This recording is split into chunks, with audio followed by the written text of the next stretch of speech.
Wagwan YouTube, it's Naline, your Jamaican scholar, and in today's video I'm going to be sharing my labor and delivery story. I was induced at 40 weeks and 5 days, and I was able to have an unmedicated delivery, and that's what I'm going to be talking about today, so definitely stay tuned.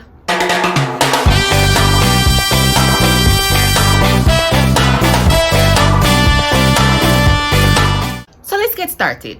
Before we go any further, I just want to remind you, if you're new to my channel, welcome. And of course, if you have not yet subscribed, please go ahead and click on that subscribe button. Also, click on the notification bell so that you can know when I've uploaded a new video. So how about that labor and delivery story? Let's start with that. I was induced at 40 weeks and 5 days.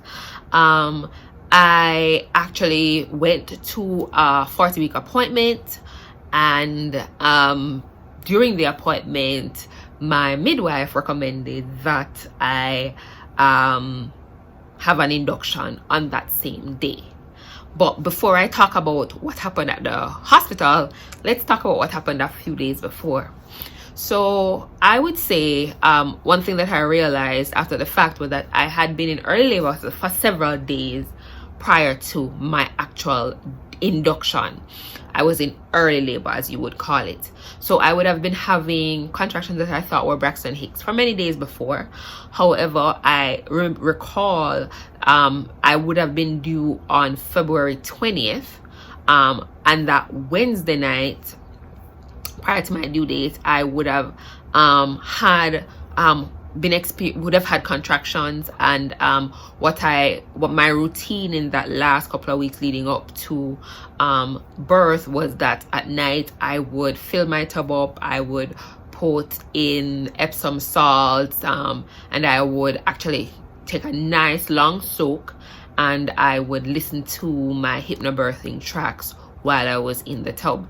I had been experiencing a lot of water retention, a lot of swelling in my feet, and so I was doing that at night just to help with relaxation, and also to help me to sleep well at night, because of course, you know, I'm having to get up every minute to go to the bathroom, which happens in those last months of pregnancy.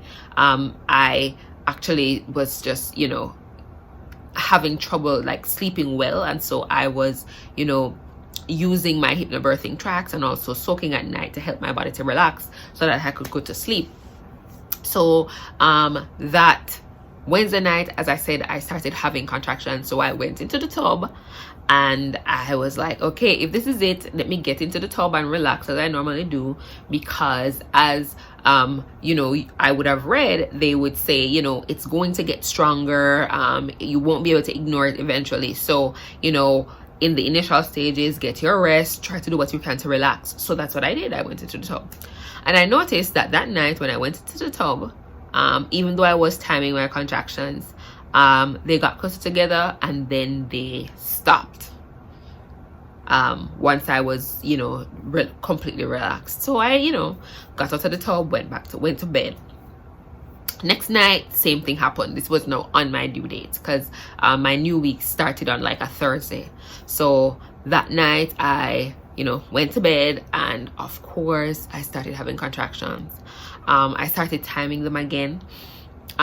They got close enough together that it said, you should start getting ready so that you should go to the hospital. And I was like, I want to get a little bit further along before I go to the hospital. So I said, you know what, let me try to take a nap. And whenever the contractions were strong enough that I had to get up out of my sleep, then I would call my husband, because he was at work, so I was actually home alone. Fell asleep, and the next thing I knew, it was morning. I was like, darn it, these Braxton Hicks are so misleading. And I genuinely thought I was just having Braxton Hicks. So this kind of cycle continued. Almost every day I would have contractions, and I remember it's getting to a point where that Saturday, so I was now several days past due, I was thinking, wow, I was at a funeral when I started having contractions during the funeral. I started timing them, but they were fairly far apart. there was an auto show happening at the IX Center. This is in Cleveland. And so my husband was like, yeah, they were going to go to the auto show. I was like, yeah, I'm not coming. I don't think I should go. And then I changed my mind. I was like, you know what, let me go walk around at the IX Center. So I went, walked around. Contractions were coming closer together. I wasn't saying anything to anybody. My husband knew what was happening, but nobody else knew. Went home, you know, took a bath, all of that good stuff, lay down, still was able to go to sleep. So I decided, you know what, I'm going to ignore these things.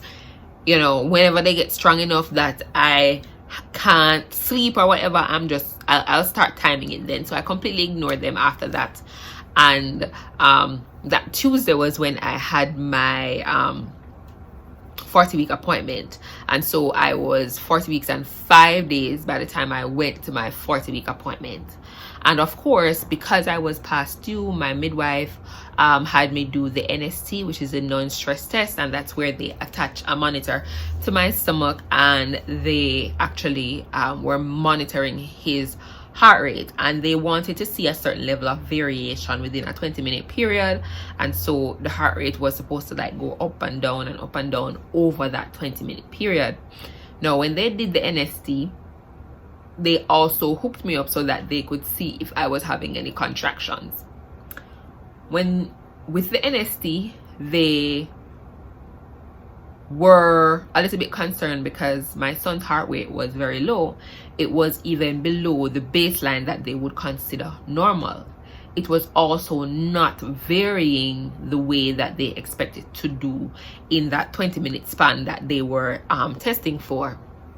In addition to that, I was actually having contractions, strong contractions. However, to me, it wasn't, you know, anything super painful. So they would ask me, so are you feeling that? I'm like, just a little bit. And they're like, but that's a big contraction, you're not feeling that? I'm like, you know, a little bit, but no, not really. So they're like, but you're actually in labor, early labor. We can see that you're contracting. However, and she's like, yeah, so I think we would see you back here maybe later today or even tomorrow. However, your son's heart rate is not where we would like it to be, and I'm a little bit uncomfortable. So they were like, let's do an examination, because prior to that I had not done any examinations because I didn't want to know, you know, anything until I was in active labor, because you know, a lot of persons are in early labor for a really long time, and so they will check you and tell you you're a certain number of centimeters dilated, and then you think, oh yes, I'm going into labor right now or soon. And since I didn't want that, because I know my personality, I would have anxiety, I would be thinking about it a lot, and so I decided that I wasn't going to do any examinations to check, you know, whether my cervix was thinning or anything like that. So at that time, no, my midwife said to me, let us do a check. What I'm going to do is I'm going to use my fingers and I'm going to try to stimulate his scalp to see if he will wake up a little bit, if his heart rate will change. And so that's when I had my very first examination, and sure enough, she was able to, you know, stimulate his scalp, and I'll tell you that it was extremely uncomfortable, but stimulated his scalp and his heart rate started to respond. However, it was still, you know, not where she would be comfortable, and she's like, yeah, I could send you to do an ultrasound. However, I know that because you are past due, the recommendation would be that you should get induced. I don't feel 100% comfortable sending you home. She was like, if your NST came back fine and the baby was doing fine, then we would certainly just send you home, knowing that you would be back, because by then I was 2 centimeters dilated. He was already in position in terms of he had turned and all of that stuff, and I was contracting, so she knew that, okay, it would be only a matter of time before, you know, things would, you know, pick up. So since they had concerns about him because of his heart rate, they said, okay, I think even though our plan was for a natural childbirth, I would say that you should get induced. So my husband and I, we said okay. Of course, at that time I was like, this is not what I had planned for. And so my midwife, she left the room. My husband and I, you know, were there. I cried a little bit, and then I was like, okay. So since we had just went for an appointment, we hadn't brought our bags or anything. We walked over because we delivered at Cleveland Clinic, Hillcrest Hospital. And so but that's where we also had our prenatal care. So I was able to leave from the midwifery practice, and they called over to let them know, and we just took the elevator and went up to labor and delivery. So it was on the same building, it was just at a different floor. Went, got checked in, and got into a room. Now, I had a birth plan, and there were certain things that were on my birth plan that immediately, because I was going to be induced, would not have been possible. I had requested a room with a birthing tub, because they have, I believe, one room with a birthing tub at Cleveland Clinic Hillcrest. I requested that room, and they were like, yes, you won't be able to labor in the water anymore, because we need to make sure that with the Pitocin, you're always going to need to be monitored pretty much. And so that was one thing that came off out of the picture all entirely. So then I knew that wasn't going to be able to I wasn't going to be able to do that. But they said, but we'll be able to kind of give you intermittent monitoring sometimes. We'll attach you to the mobile monitor so that you can walk around and exercise and do whatever that would help you to deliver. But once I got checked in, and they attached the monitor, they realized that the monitor was not actually, so when I was standing it was fine, but if I sat on the medicine ball, then the monitor nurse would not be able to pick up what was happening with the baby. So in the US hospitals, normally there is one nurse that's assigned to you once they have finished the intake.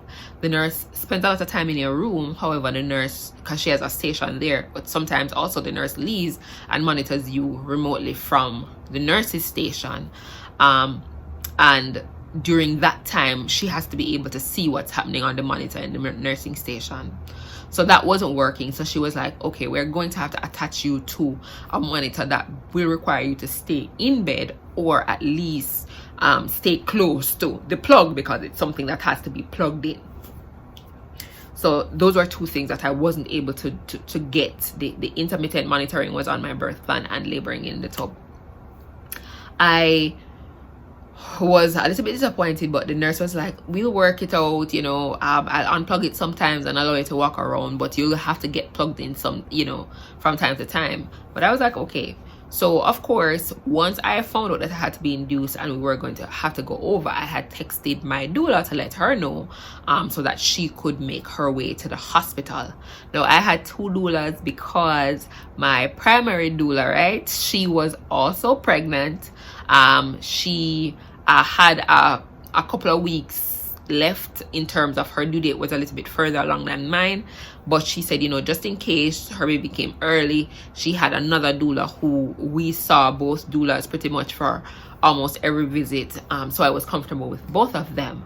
And surprisingly enough, my doula, my primary doula, who was pregnant, went into labor on the same day that I did and delivered her daughter just a little bit after midnight. I had my son at 7:59 p.m. So it was a blessing that there was that backup doula who ended up making her way to the hospital first. My other doula came in early labor. She came and visited with me in the hospital, and we walked around and did some lunges and squats and stuff together to try to get our babies down. But yeah, so we texted the doula. I had not eaten that morning, so hubby had to go and get some Chick-fil-A, but he waited until the doula got there, and then he went and got the Chick-fil-A. Then he came back And because I had been group B strep positive, I needed to get 2 doses of penicillin before I delivered, but they had to do the first dose before I started the Pitocin. And so I had to eat first, because once they started Pitocin, I could not eat any solid food. I would only have been able to drink clear liquids and eat jello and that type of stuff, which they had in the hospital.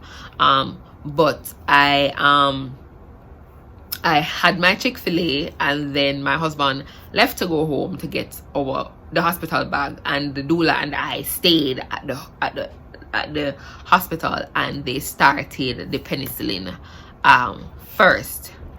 Then of course they started the Pitocin. And they start at the lowest level. I think they go up in increments of 2 until I think the highest is something like 20. So started the Pitocin, and I was there, you know, texting, talking on the phone. I was still kind of dealing with work, talking to mom, who was at home in Jamaica, and you know, walking around, getting to know my nurse, talking about my wishes, you know, gave her my birth plan, all of those things, explained, you know, kind of the plan for natural childbirth. And she told me, you know, the anesthesiologist will come in still, and you know, get your consent just in case things kind of go south and you need any kind of, you know, medication, epidural, etc. It's better to sign no. That doesn't mean that you have to get it. That doesn't mean that you will get it. Just make sure that if there's at any point where it is needed, at least we don't have to do the consent forms. So of course, the anesthesiologist came in. He asked what was my plan. I told him, you know, about not wanting any pain medication or anything. He asked me why. I said I'm from a culture where that's not something that is a standard thing, and also that I'm from a long line of women who have delivered their babies naturally with no problem. And he was like, okay, so we won't come back, you know, but if you change your mind or if something happens, definitely let your nurse know and they will send for us. And I was like, okay. And that was the first and last time, and I will give them that. That was the first and last time that we had any kind of conversation about any kind of pain medication during my labor and delivery process. From that point forward, we proceeded with the natural birthing plan when it came to, you know, having baby. So we were going through the Pitocin. She was watching my contractions, and what they were hoping for was for the contractions to be coming at regular intervals. So, you know, they talk about 5 minutes apart, then 3 minutes apart, etc., etc., and for them to be coming consistently. Now, my contractions were what they called dysfunctional, meaning number one, they never came at any regular interval. So I would have a contraction now, and it would be very, very powerful, and then as soon as it finished, another one would start, and you would think, oh wow, and then it would go 2-3 minutes and I wouldn't have one. And so they were all over the place. And so they consider them to be dysfunctional because they weren't really productive in terms of pushing him down, right? And so that went on. They continued to increase the Pitocin, you know, 2, 4, 6, 8, 10, 12. It went up to 14, and it was the same thing. And one of the funny things was that even though the contractions were slightly uncomfortable, I wouldn't say that they were painful. During all of that time, I was talking, I was walking, I was laughing, I was playing my Machel Montano and Alison Hines on Pandora. I was dancing around, I was doing lunges, I was doing squats. My midwife had showed me some exercises that I could do. I was doing those. So I was literally just there chilling out, having fun, you know, playing music and all of these things. hubby got back, he brought in my essential oil diffuser, he brought in my flameless candles, and we got those set up. But of course it was still daylight because I went to the hospital for an appointment at 11 o'clock. The induction started at 2 o'clock. So of course most of what's happening is happening in the daytime. And we were just there kicking it. As I said, my midwife, not my midwife, but my doula, the first doula, she came over. We talked, we were squatting around and messing around because again she was also in labor. And then of course my in-laws came, they visited for a bit, and then they left, because we kind of wanted for it to be just hubby and myself and the doula who rode out the delivery, just because again I was planning on a natural birth and I understood that not everybody would have been on board with that. And if, for example, I had been in significant discomfort, I might have had where persons in the room would be trying to encourage me to consider painkillers, and I didn't want that to happen. I didn't want to fall out with anybody over what was happening in the labor and delivery room. And so I had just made a choice for it to be hubby, myself, and the doulas. That went on until probably about 4 o'clock. So probably 2 hours later, the midwife came in. She was like, let me go and check you, because when she had initially checked me to put me into labor, I was 1 more centimeter, because I was 2 centimeters over in when I had my midwife appointment. When I got checked in and they started Pitocin, etc., I was 3 centimeters. When she checked me, I think it was somewhere between 4 and 5 o'clock, I was 4 centimeters. She was like, okay. So then the nurse, she put the peanut ball between my legs and she had me lie on one side for about 20 minutes and then lie on another side for about 20 minutes. And then the midwife came back and she did what was called the side lying leg release.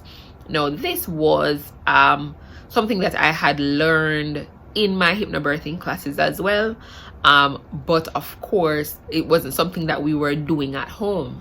So what she did was she said, for 3 contractions, I'm going to on each side, you're going to lie with my leg hanging off, and I'm going to see if I can find a picture of the side lying leg release to kind of put in here, with my leg hanging off the bed. And she would press with both her hands against my hip, so on one side, so it was like kind of pushing the pelvis back and open during the contraction, so that as I contracted, my son would come down. Did it for 3 contractions on one side, did it for 3 contractions on the other side.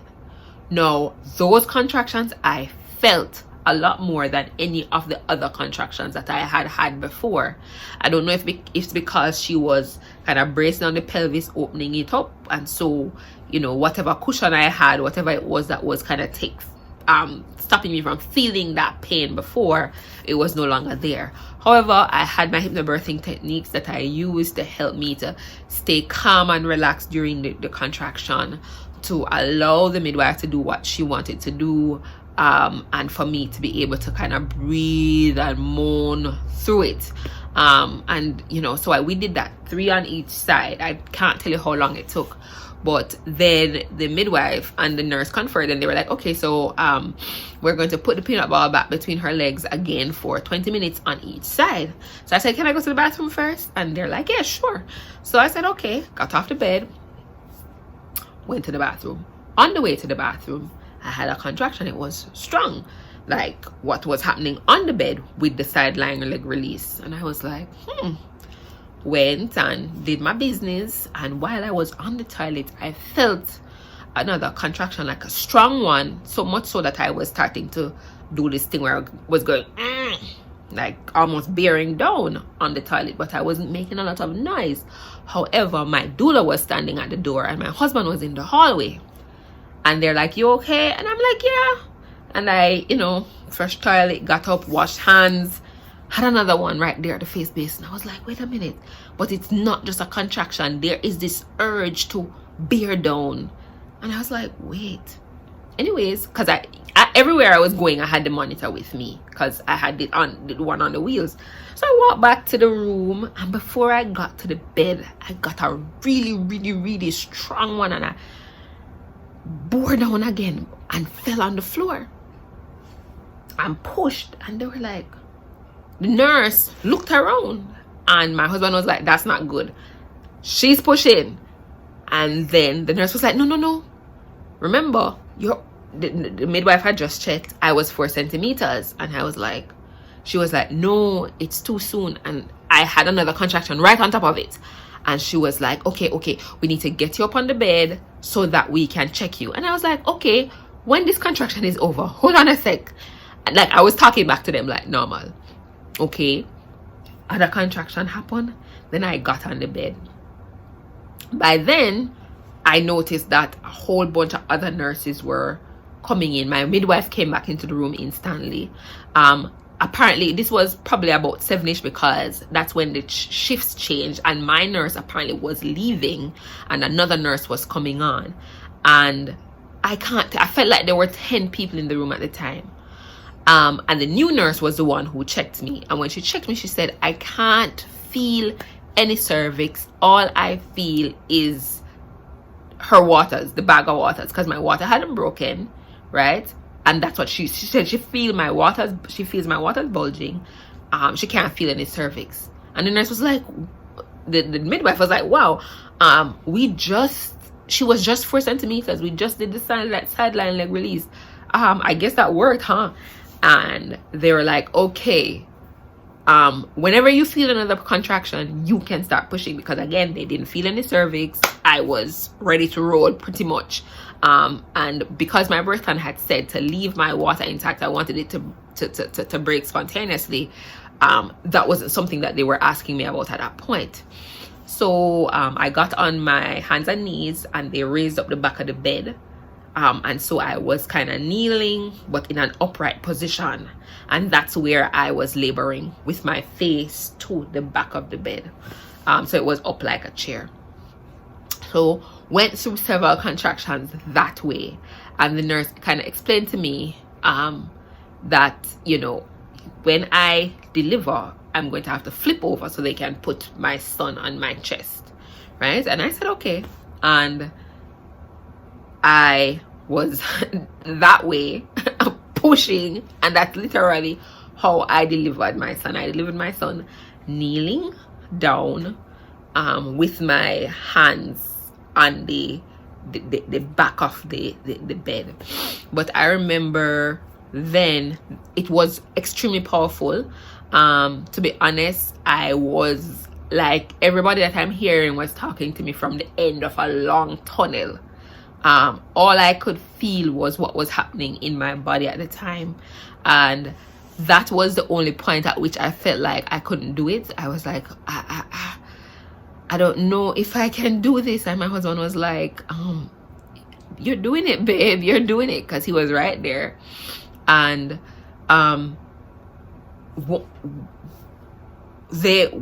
things were still, you know, kind of moving on along. But they were like, that's when they asked me, you know, can we break your waters? Because they're like, the bag is almost out. We're seeing it. And if we were to break it now, he would just come. And at that point, I was like, okay, yeah. You know, I didn't want them to break my water too early, because I know that if they broke your waters too early and they weren't far enough along, it would increase the likelihood that they would want to, you know, do a C-section or something if you had your waters broken and you were laboring and the baby wasn't coming. So at that point, he was on his way out. I was like, okay, sure, break the waters. When they flipped me over to break my water, I noticed that when the water came out, it was a huge gush. And it was kind of brownish. And I was like, but of course, I'm in labor, so I'm not thinking. I flipped me back over, started pushing. I think I pushed maybe 2 times and his head was out. And then I was like, oh my gosh, I can't do this. And my husband was like, babe, his head is out. You're almost finished. I pushed probably 1 time and got his whole body out. Yes, of course I tore. Tore. Clearly doing that. But I flipped over. They put my son on my chest. And all I was like, thank you, Jesus. Thank you, Jesus. He was there. He was tiny. He wasn't even too full of any, what, I don't remember what that thing is called now. Sorry, mom brain. He was vernix, right? He wasn't too full of vernix. He was there and he was quiet. You know, they checked him and everything. And only when I started to cry, then he started to cry. And then of course, you know, they cleaned me up. They were massaging my fundus. To be honest, that's not a fundal massage. It's a fundal assault, as far as I'm concerned. I feel like the fundal massage, the stitching that happened after, because I did tear significantly, and so I had to be stitched. That hurt a lot more than having him. I'll tell you that. But he was out. He was there. He was mine. He was alive. He was holding on to me. He was already, you know, rooting around for the breath and all of that. And, you know, I was so thankful. I was so happy.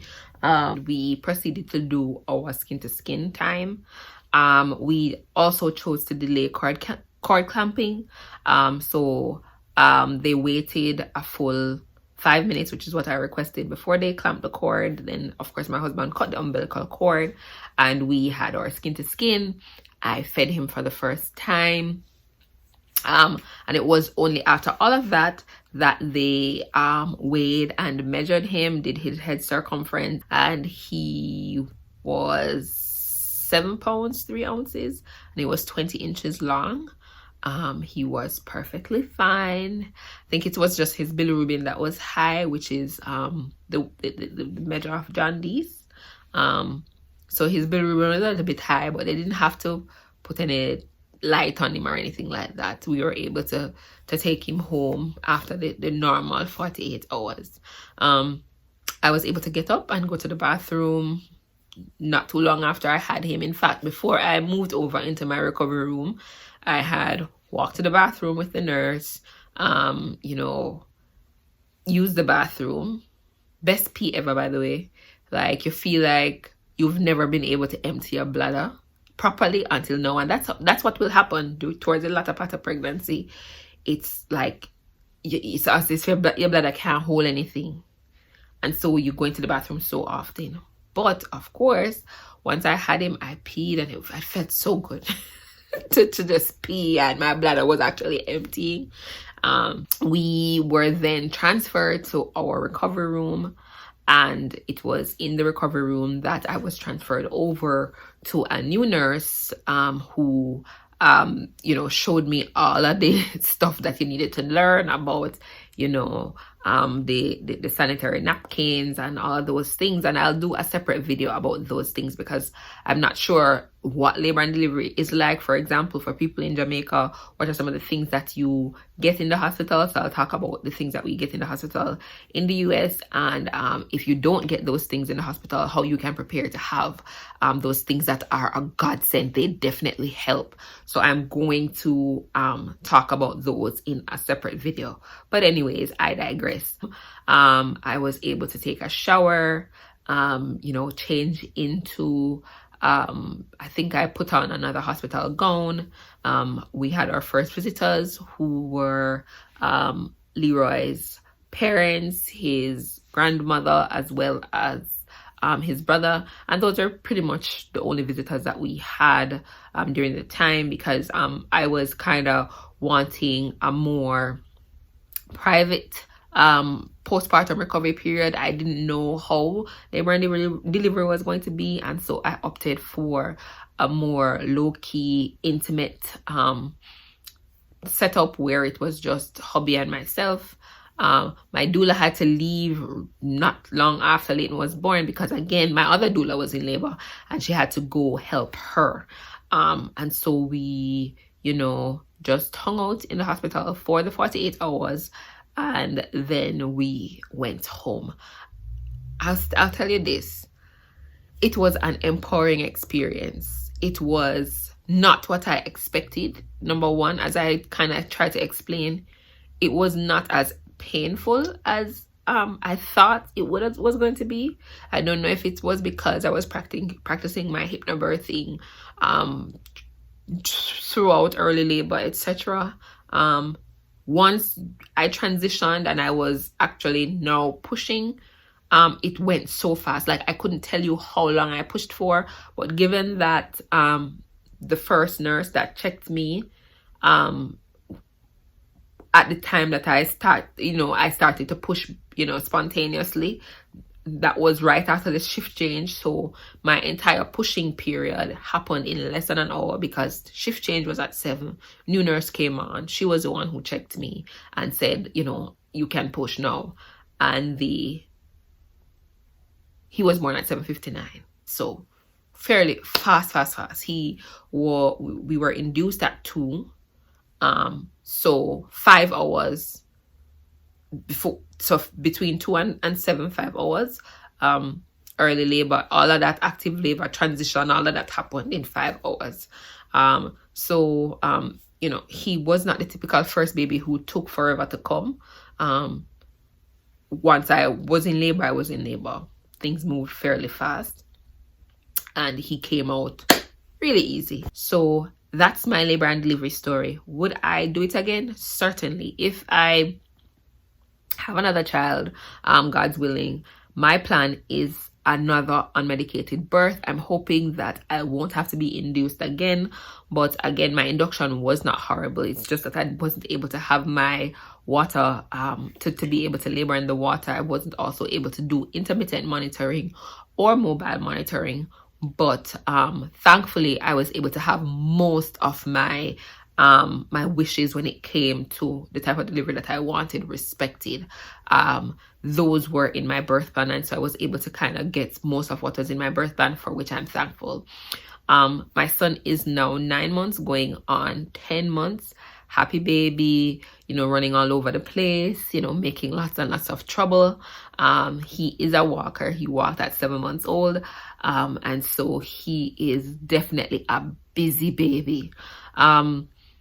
Looking forward to everything else that the future holds with this little boy. I did promise that I will talk about hypnobirthing in a separate video, and so I will. And one of the things that I wanted to talk about was in another video is what nobody told me about postpartum delivery, because there are certainly some things that happened that I was completely unprepared for, but that's for another video. So again, I hope you enjoyed this video. Please let me know in the comments below if there are other topics related to labor and delivery that first-time moms, or even moms who haven't had a baby in a while, want me to talk about. Also, don't forget to share, like, and to subscribe. And of course, this is Nalene, your Jamaican scholar, saying I'll see you on the next one. Walk good.